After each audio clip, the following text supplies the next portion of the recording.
Assalamualaikum warahmatullahi wabarakatuh. Selamat pagi Bapak dan teman-teman. Kembali lagi pada tugas video konseling lintas budaya. Perkenalkan, saya Wahyu Mustika Sukma dengan NPM 2202060001. Baiklah, masuk ke materi yang pertama. Kita masuk ke materi pertama, yaitu konsep etika konseling lintas budaya.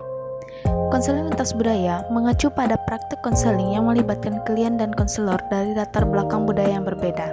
Beberapa prinsip etika penting dalam konseling lintas budaya antara lain: pertama, kesadaran diri budaya. Konselor harus memiliki pemahaman yang mendalam tentang latar belakang budayanya sendiri dan bagaimana hal itu mempengaruhi pandangan, nilai, dan asumsi. Konselor harus mengenali bias dan stereotip yang mungkin dimiliki terhadap budaya lain. Yang kedua, penghargaan terhadap perbedaan budaya. Konselor harus menghargai dan menerima perbedaan budaya klien dengan rasa hormat. Konselor harus berusaha memahami sudut pandang dan pengalaman budaya klien. Yang ketiga, kompetensi lintas budaya. Konselor harus memiliki pengetahuan yang memadai tentang budaya klien, termasuk nilai, kepercayaan, norma, dan gaya komunikasi. Konselor harus terampil dalam beradaptasi dan menyesuaikan pendekatan konseling dengan latar budaya klien. Baiklah, kita masuk ke materi yang kedua, yaitu etika konseling lintas budaya. Etika konseling lintas budaya adalah topik penting dalam bidang-bidang konseling dan psikoterapi. Berikut ada beberapa poin penting terkait dengan etika konseling lintas budaya. Yang pertama, kesadaran budaya.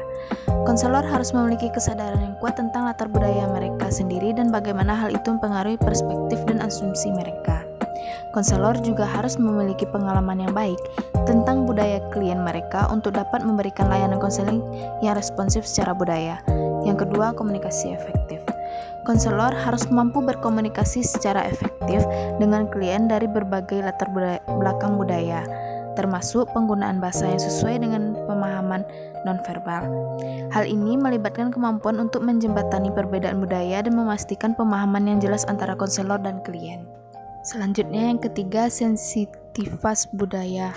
Konselor harus menunjukkan sensitivitas dan penghargaan terhadap perbedaan budaya, nilai-nilai, dan praktek klien mereka. Ini mencakup menghindari stereotip, prasangka, dan penilaian etnosentris dalam proses konseling. Yang keempat, intervensi. Konselor harus mampu mengadaptasi teknik dan intervensi konseling agar sesuai dengan latar belakang budaya klien. Hal ini dapat melibatkan penggunaan pendekatan yang lebih sesuai secara budaya, seperti memperkenalkan praktik tradisional atau spiritual. Yang kelima, etika dan akuntabilitas. Konselor harus mematuhi kode etik profesional dan tetap akuntabel dalam praktek konseling lintas budaya. Ini mencakup menjaga kerahasiaan, menghindari konflik kepentingan, dan memastikan bahwa intervensi yang diberikan sejalan dengan nilai-nilai dan preferensi klien. Sekian penyampaian materi dari saya. Apabila ada kesalahan kata, mohon dimaafkan. Assalamualaikum warahmatullahi wabarakatuh.